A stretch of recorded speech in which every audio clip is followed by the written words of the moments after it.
Halo, bro. Ketemu lagi bareng saya, Jenu. Dan selamat datang di Jam Film. Tahun itu, 1965, ketegangan antara Partai Komunis Indonesia PKI dan Nahdlatul Ulama NU mencapai puncaknya di berbagai penjuru negeri, termasuk di Purworejo. Janji mengenai pembagian lahan pertanian yang telah digaungkan sejak masa kemerdekaan tak kunjung terrealisasi. Dan hal itu memicu perebutan tanah di kalangan rakyat kecil. Di wilayah Purworejo, kelompok milisi liar yang berpihak pada PKI mulai digerakkan untuk merebut lahan secara paksa, memperkeruh situasi yang sudah memanas. Cerita ini langsung dimulai pada suatu siang ketika kita diperlihatkan Satuan Bromocora, pasukan PKI yang menyerang sawah dan ladang milik penduduk desa tanpa ampun. Di sana tampak jelas sosok Rekoso, pemimpin utama kelompok itu. Terkenal kejam dan tak segan menyiksa para petani untuk menanamkan rasa takut. Tanpa disangka, salah satu petani yang terluka bertemu dengan seorang perempuan bernama Ning, yang datang dengan niat menolong dan mengobati lukanya. Oh, sami-sami, tak lama kemudian, Ning didatangi oleh komandan pasukan Bromocora. Pria yang dikenal sombong namun menawan busok, yang bernama lengkap Reza Arab Octavian Gamers. Ia, lelaki flamboyan, nakal tapi tampan, sekaligus idaman bagi anak buahnya. Siapa sangka Ning ternyata adalah putri dari Rekoso sendiri. Meski begitu, Ning memiliki pribadi yang berbeda jauh dari ayahnya. Ia membenci kekerasan dan menolak segala bentuk kebiadaban kelompok mereka. Namun, sekuat apapun penolakannya, Ning tetaplah seorang gadis yang terkurung dalam kendali ayahnya. Tak berdaya menghadapi kekuasaan itu, bantu ibu masuk, katanya pelan. Setelah itu, Rekoso kembali memberi perintah keras kepada para anak buahnya untuk bergerak menuju ladang para petani di sisi tenggara wilayah yang dikenal karena penduduknya paling keras kepala, jauh di arah tenggara Purworejo. Kita berkenalan dengan dua pemuda sederhana, Ihsan dan sahabatnya Zul, yang sedang berjaga di sawah. Zul bosan dengan rutinitas yang itu-itu saja, mengeluh pada Ihsan. Sebagai jawaban, Ihsan memberitahu bahwa pemuda Ansor sedang membuka perekrutan anggota baru. Begitu mendengar itu, Zul langsung bersemangat. Ia bertekad mendaftar lagi, meski sudah berkali-kali ditolak karena kondisi fisiknya yang terbatas. Tak lama berselang, muncul Ning dari balik ladang. Napasnya terengah, meminta Ihsan agar segera menyuruh semua petani melarikan diri. Pasukan Bromocora sedang menuju ke tempat mereka. Aku kasih tahu kamu. Hati-hati, seru Ning. Ada apa, tanya Ihsan? Pergi. Pak, selamatkan diri. Kita jaga sawah bukan buat mati di sini. Awalnya, para petani tidak percaya pada peringatan itu. Mereka bahkan tidak mengenal Ning yang tiba-tiba datang menyuruh semua orang pergi. Namun sesaat kemudian, seorang petani tua muncul dengan tubuh berlumuran darah, terengah-engah, dan berteriak bahwa pasukan PKI menyerangnya. Bukti itu cukup bagi mereka. Seluruh petani segera berhamburan menyelamatkan diri. Dan benar saja, tak lama setelahnya, kelompok Bromocora tiba di tempat itu. Busok tampak kecewa karena tak satupun petani yang tersisa untuk ia siksa. Jancuk, kenapa kosong? Cuk, makinya keras. Sementara itu, Ning, Ihsan, dan para petani bersembunyi di balik ladang jagung. Di antara pematang sawah, Ihsan sadar Ning tertinggal di belakang. Lalu segera menyusulnya. Namun ketika Busok dan anak buahnya sibuk menandai lahan rampasan mereka, petani tua yang terluka tak kuasa menahan rasa sakit dan mengerang keras. Suasana menegang seketika. Untungnya, Busok tak mengecek bagian tengah ladang, sehingga mereka semua lolos dari kekejaman itu. Akhirnya, rombongan petani berhasil mencapai desa. Ning kembali membantu sebagai tenaga medis, mengobati para korban luka, Di sana ia bertemu dengan Bu Aida, ibu dari Ihsan. Bu Aida kagum melihat kemampuan Ning. Meski belum mengetahui bahwa gadis itu adalah anak dari Rekoso, pemimpin kelompok Bromocora yang menebar teror, merasa tak nyaman, Ning berpamitan untuk pergi, berusaha menutupi identitasnya. Tapi siapa sangka, Ihsan diam-diam mengikuti dan menawarkan diri mengantarnya pulang. Ning menolak tegas, namun di tengah perjalanan, mereka dihadang oleh beberapa anak buah Busok yang ternyata sedang diperintah untuk mencari Ning. Saat situasi memanas, Ihsan berhasil melindungi Ning dan meloloskannya dari kejaran para penjahat itu. Dari kejadian itu, Ihsan akhirnya tahu bahwa Ning adalah putri dari Rekoso. Tapi ia juga menyadari bahwa Ning jauh berbeda dari ayahnya. Untuk menenangkan gadis itu, Ihsan mengajaknya ke suatu tempat di pegunungan. Sesampainya di sana, Ning terpukau seumur hidup. Ia selalu dikurung dan belum pernah melihat pemandangan seindah itu. Pohon-pohon raksasa menjulang ke langit, udara sejuk, dan cahaya yang menembus dedaunan. Tempat ini, kata Ihsan lembut, aku namai Lembah Bidadari. Sementara itu di desa Banjarsari, Kecamatan Bagelen, markas besar kelompok Bromocora tengah bergolak. Busok marah besar karena anak buahnya gagal membawa Ning kembali. Di waktu yang sama, Ihsan dan Ning tiba di depan rumah keluarga Rekoso tanpa menyadari kekacauan yang sedang terjadi di sana. Ternyata, di halaman rumah Rekoso sedang berlangsung perundingan antara Rashid, kakak Ihsan, sekaligus ketua pemuda Ansor Desa Tegalrejo, dengan Rekoso sendiri. Rashid berniat bernegosiasi agar kelompok Bromocora menghentikan kekerasan dan penguasaan lahan. Namun Rekoso menolak mentah-mentah. Ia bersikeras bahwa semua tanah di wilayahnya adalah milik PKI. Rashid menegaskan, bila tindakan semena-mena itu terus berlanjut, maka pemuda Ansor akan melakukan perlawanan. Rekoso justru menyambut ancaman itu dengan tawa sinis. Kalau perang yang kalian mau, PKI siap kapan saja dan di mana saja, ujarnya dingin. Saat itulah Rashid melihat adiknya berdiri bersama Ning putri dari musuhnya sendiri. Tanpa banyak bicara, ia menyuruh Ihsan pulang. Namun Busok dan anak buahnya menghadang. Ia memperingatkan Ihsan agar tidak pernah lagi mendekati Ning. Adu mulut berubah jadi perkelahian sengit. Malamnya, Ihsan pulang dengan tubuh babak belur, diobati oleh ibunya.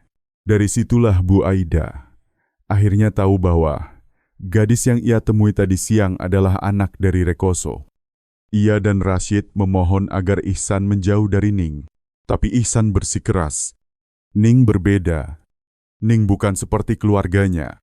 Rashid dengan tegas menegur adiknya.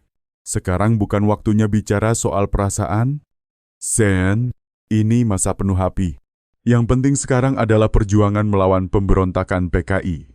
Malam itu juga, Rashid mengajak Ihsan ke Surau Al-Hidayah, tempat perekrutan pemuda Ansor. Assalamualaikum.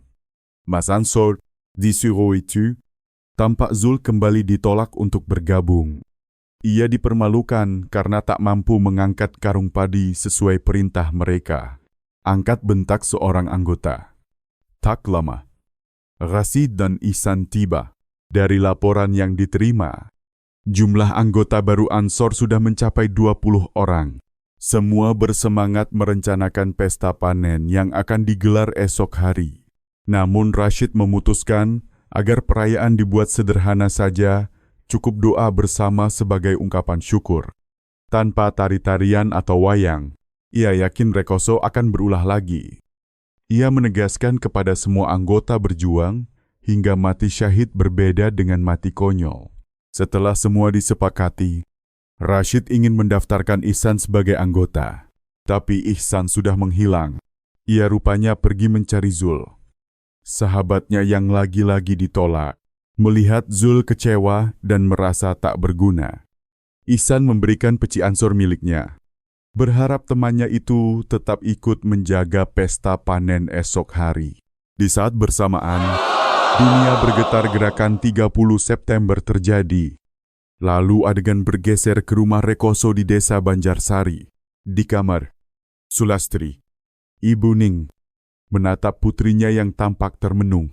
Ning bercerita tentang pertemuannya dengan Ihsan, tentang tempat indah yang disebut Lembah Bidadari. Hanya sang ibu yang masih bisa memahami isi hati Ning, meski tetap menasihati agar ia tidak membuat ayahnya murka. Keesokan paginya, secara diam-diam Ihsan kembali menyelinap ke markas keluarga Rekoso untuk menemui Ning, Mas, Kak, dengan bantuan dua bocil bersaudara. Ihsan akhirnya mengetahui letak kamar Ning. Di sana, ia mengajak Ning memenuhi janji kemarin melihat pesta panen yang sedang digelar di desa Tegalrejo. Mula-mula, Ning ragu untuk kabur karena takut menimbulkan masalah. Namun namanya juga dua sejoli yang sedang dimabuk asmara. Bro, pada akhirnya mereka tetap nekat pergi. Setibanya di Tegalrejo, Ning mendapati warga ramai bergembira merayakan pesta panen hari itu. Meski perayaannya dibuat sederhana, tidak semeriah tahun-tahun sebelumnya, suasananya tetap hangat. Belum lama menikmati keramaian, Ihsan segera menarik Ning bersembunyi agar tidak tertangkap pandangan Rashid, kakaknya, lalu mengajaknya pindah ke tempat lain. Pada saat bersamaan, Zul datang dengan wajah berseri, bangga mengenakan peci Ansor. Rashid yang melihatnya langsung murka. Paham bahwa peci itu pasti pemberian Ihsan. Tanpa banyak omong, ia memerintahkan Zul melepas dan mengembalikan peci tersebut. Peristiwa itu kembali menghantam perasaan Zul, menambah tumpukan luka di hatinya. Zul di Purworejo ini. Sayang, kesedihan Zul tidak dirasakan oleh Ihsan yang sedang berbunga-bunga. Hari itu, ia kembali mengajak Ning menuju hamparan luas nan indah. Ning seketika terpukau. Tak henti-hentinya kagum pada keelokan tempat tersebut. Bahkan Ihsan berikrar akan membawa Ning ke tempat-tempat menawan lain. Bahkan jika harus keliling dunia sekalipun, namun keindahan itu berbanding terbalik dengan kabar dari desa. Perayaan yang mestinya sakral mendadak porak-poranda oleh kedatangan kelompok Bromocora pimpinan Busok. Mereka berniat merampas seluruh hasil panen warga. Tiba-tiba Zul maju dari belakang, mencoba melawan pasukan PKI demi mendapatkan pengakuan dari pemuda Ansor.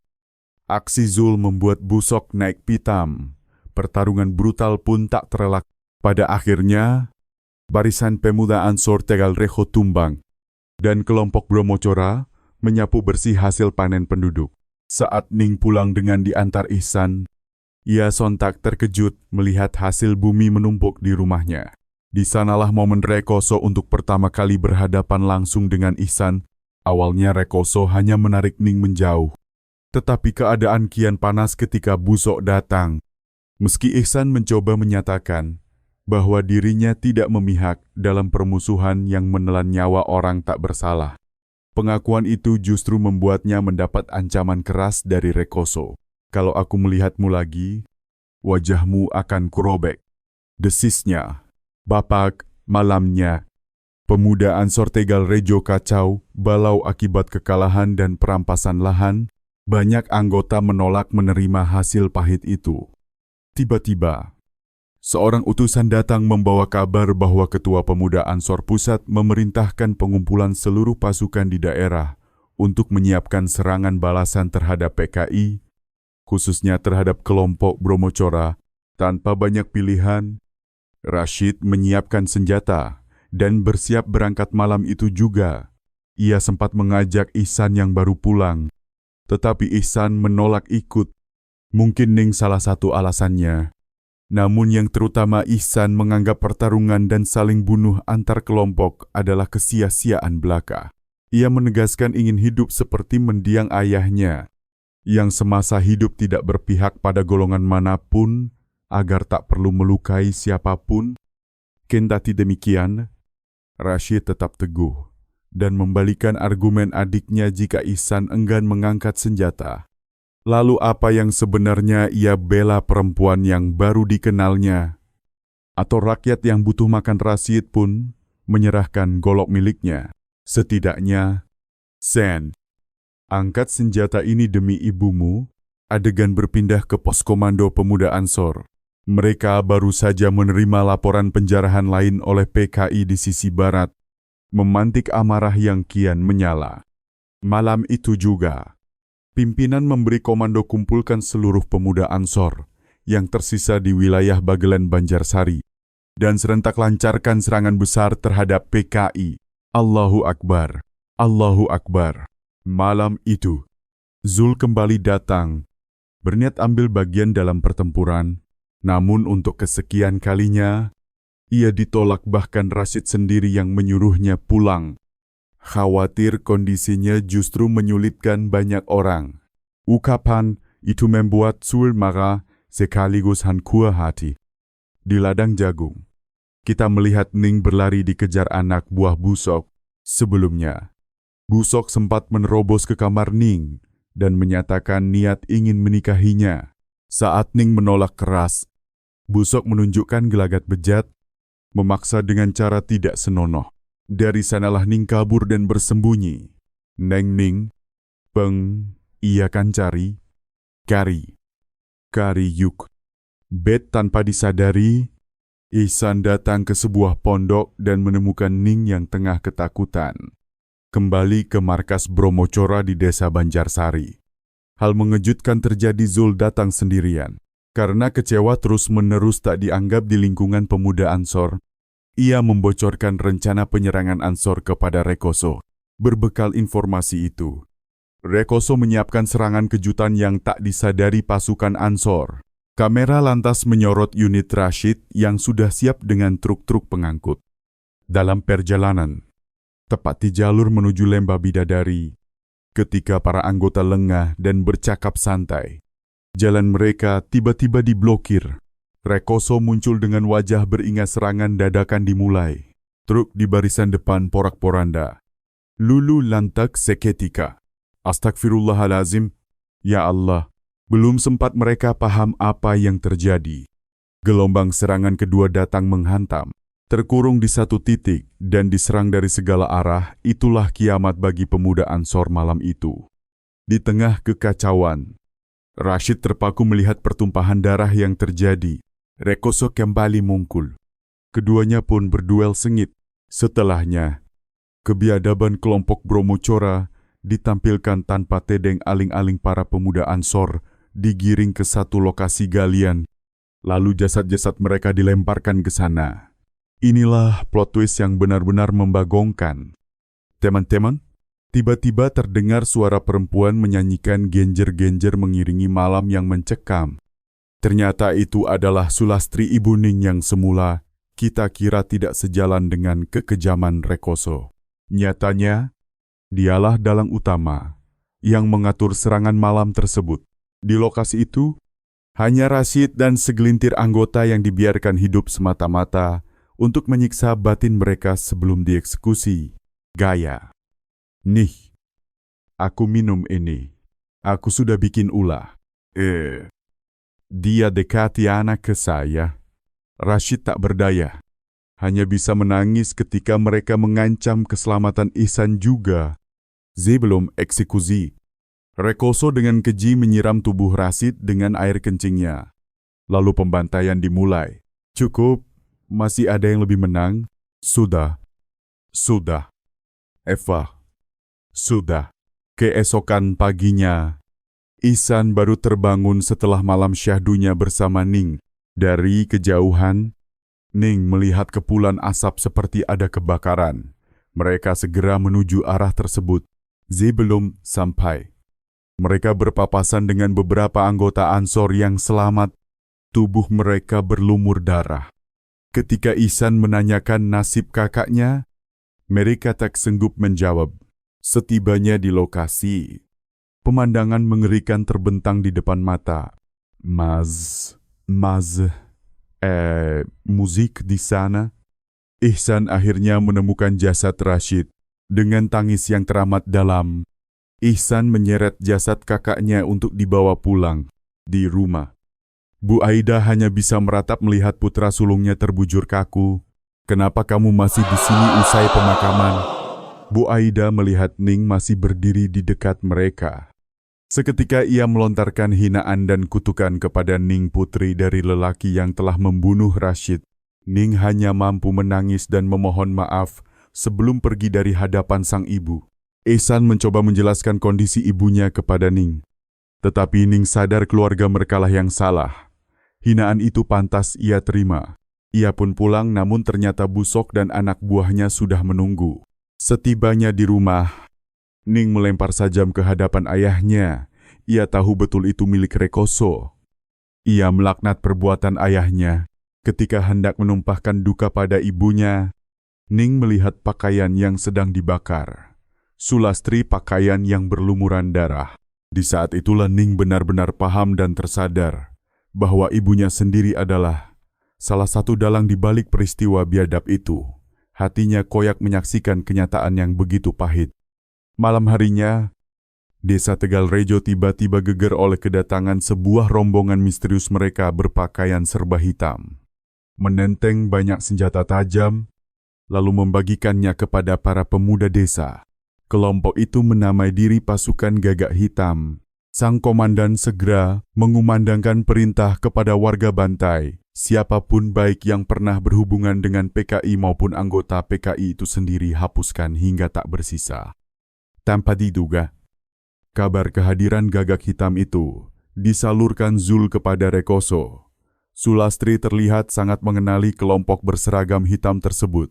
Ia pun bergegas menyiapkan pelarian atau tempat persembunyian.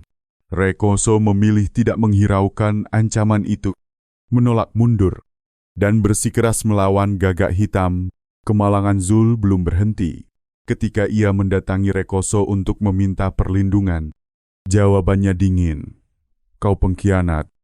Zul, kalau kubiarkan pergi, kau akan membawa petaka." Ternyata di pihak PKI pun ia tidak diterima. Rekoso sama sekali tidak menginginkan kehadirannya, meski tubuhnya memiliki keterbatasan. Urusan kabur ia memang lincah. Sementara itu, Busok diam-diam menawarkan Sulastri tempat aman untuk bersembunyi imbalnya. Ia menjual Ning agar bisa dinikmati oleh Busok. Tak menunggu lama, Busok melancarkan niat bejatnya. Ia berusaha memperkosa Ning dan merenggut tubuhnya. Syukurlah, Ning mampu melawan dengan sengit hingga Busok tak sanggup melangkah lebih jauh. Siap-siap, desisnya. Tertahan amarah, berpindah ke tempat Ihsan. Seusai sholat berjamaah, ia mendengar suara tangisan. Ternyata itu Zul, yang sedang menggali kubur Rashid dengan tangannya sendiri. Spontan Ihsan menghentikannya. "Aku? Haha." Zul tertawa getir. "Apa maksudmu?" tanya Ihsan. Disitulah Zul mengakui penyerangan malam mencekam itu terjadi karena ulahnya. Dialah yang membocorkan seluruh rencana pemuda Ansor kepada PKI. Dipicu sakit hati karena selalu ditolak dan diremehkan, Ihsan tidak habis pikir amarahnya memuncak terhadap Zul. Zul bahkan memohon agar Ihsan saja yang menghabisinya agar semua seimbang. Namun Ihsan menolak melakukan kekejian itu. Mungkin ia takkan pernah bisa memaafkan Zul. Tetapi membunuh orang hanya berbekal benci bukan jalan yang ia pilih. Belum usai urusan dengan Zul, terdengar kegaduhan. Zul memberitahu Ihsan bahwa Bagelen akan segera disapu habis oleh Gagak Hitam, artinya pembantaian terhadap PKI akan segera dimulai. Ihsan memutuskan menyelamatkan Ning kepada Zul. Ia hanya berpesan jangan menemuinya lagi. "Kie makam. Masku, ayo." Benar saja. Ihsan bersiap, bergabung di jalur pengungsian warga, lalu bergerak menuju Banjarsari untuk menjemput Ning. Bu Aida jelas tidak merestui. Tetapi Ihsan tak punya pilihan lain, restu atau tidak. Ia tetap pamit kepada ibunya. "Assalamualaikum warahmatullahi wabarakatuh." Pagi mereka, markas Bromocora di desa Banjarsari diserbu oleh pasukan Gagak Hitam. Demi apapun, Mereka tidak menyisakan satupun orang PKI untuk lolos. Benar salah tak mereka pedulikan, terlibat atau tidak. Mereka tak mau tahu. Semuanya harus disembelih. Akhirnya, Kader Bromokora keluar mencoba menahan gempuran. Pertempuran merambat ke pusat desa. Rekoso berusaha mempertahankan semuanya. Namun Busok malah kabur meninggalkan tuannya Jancuk membiarkan Rekoso ditaklukkan. Begitu Rekoso tumbang, pasukan hitam itu melanjutkan pembantaian terhadap siapapun yang berada di dalam rumah. Busok mencoba melarikan diri.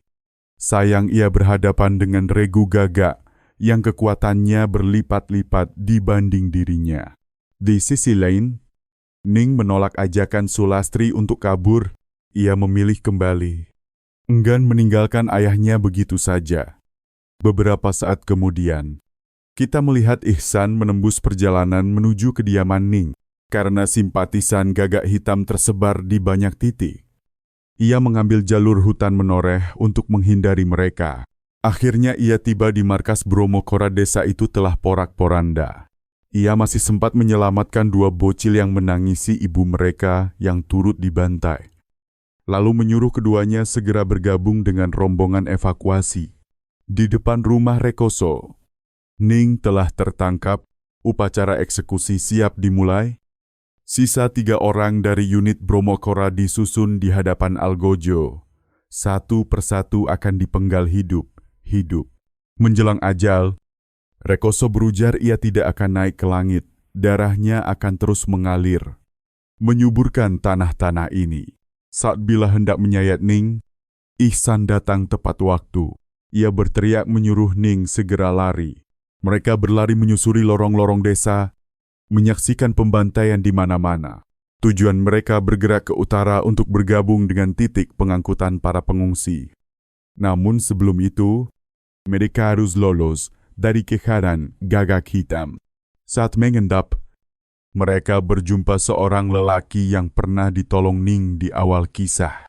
Mungkin sebagai balas budi, lelaki itu menunjukkan tempat bersembunyi. Ternyata ia justru berniat menangkap Ning dan berteriak memanggil pasukan hitam. Ihsan segera menggagalkan upaya itu, dan mereka kembali melanjutkan pelarian. Mereka sampai di bawah sebuah jembatan Kali Progo. Dari sana terlihat pemeriksaan pasukan Gagak sangat ketat. Ihsan menyusun siasat ia akan mengalihkan perhatian agar Ning punya ruang untuk menyusup ke arah pengungsian. Ning menolak mentah-mentah. Ia tidak ingin berpisah. Ihsan berjanji setelah berhasil, ia akan mencari Ning tanpa berlama-lama. Ia mendorong Ning ke tumpukan mayat di bawah mereka agar tak terlihat. Lalu Ihsan berlari memancing para pengejar. Sialnya, ia sudah terkepung. "Saya dari Tegal Rejo," ujarnya menahan takut. Orang sipil yang panik takut tertinggal truk evakuasi. Ia mengaku adik Rashid, ketua pemuda Ansor desa Tegal Rejo. Awalnya mereka tak percaya, tetapi setelah Ihsan membuktikannya, ia dilepaskan. Sayang, salah seorang dari mereka teringat hubungan Ihsan dengan Ning, Putri Rekoso. Ia dipaksa menyerahkan Ning. Ihsan menolak dengan tegas sampai mati pun, ia tidak akan menyerahkan Ning kepada siapapun. Seketika, ia dikapeantek PKI. Dalam titik Cuyua, sebilah golok menembus tubuh Ihsan. Ning menahan tangis sekuat tenaga. Demi memenuhi keinginan Ihsan, ia tetap berusaha bertahan hidup. Ia menutupi tubuhnya dengan mayat-mayat di sekeliling. Nyebar, terdengar aba-aba. Setelah merasa aman, Ning merangkak menuju jasad kekasihnya. Tak ada yang lebih menyiksa dari tragedi ini. Ning harus hidup agar kematian orang yang dicintainya tidak sia-sia. Kita lalu menyaksikan perjuangan Ning menuju titik evakuasi. "Kamu yakin, San?" "Kita kuat berdua," bisik yang masih terngiang. Tenaganya habis. Ia roboh pingsan. Dalam samar, Ning melihat bayangan 2 bocil dari desanya memanggil.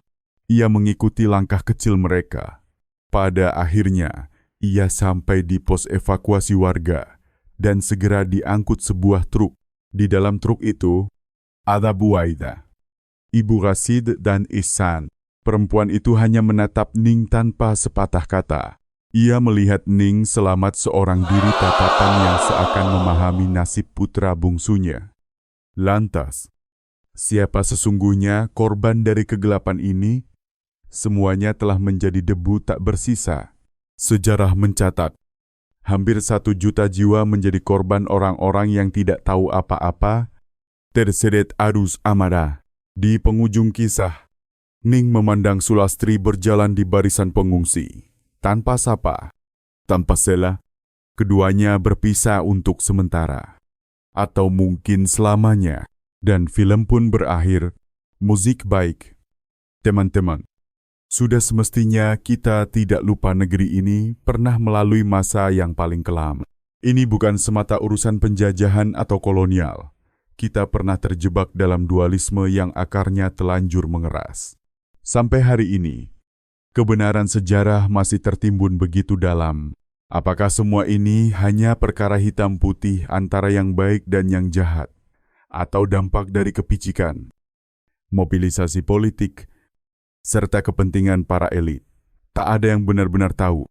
Namun satu hal pasti, semoga kejadian seperti ini tak pernah terulang di bumi pertiwi. Sekian dari saya, Jenu, mewakili Jam Film. Pamit undur diri. Sampai jumpa di video berikutnya.